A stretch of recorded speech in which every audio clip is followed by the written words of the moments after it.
একটা ছোট্ট গ্রামে থাকতো একটা দুষ্টু বানর। আজ তো আমার ভাগ্য খুলে গেছে। সে দৌড়ে গিয়ে কলাটা ধরতে গেল, কিন্তু ঠিক তখনই কলাটা একটু দূরে গড়িয়ে গেল। টিটু অবাক হয়ে আবার ধরতে গেল, আবার কলাটা সরে গেল।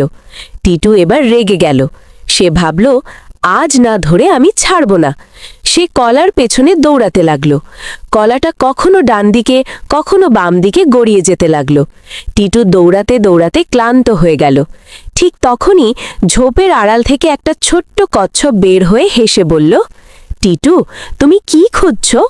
টিটু হাঁপাতে হাঁপাতে বলল, ওই জাদুর কলাটা, আমি ধরলেই পালিয়ে যায়।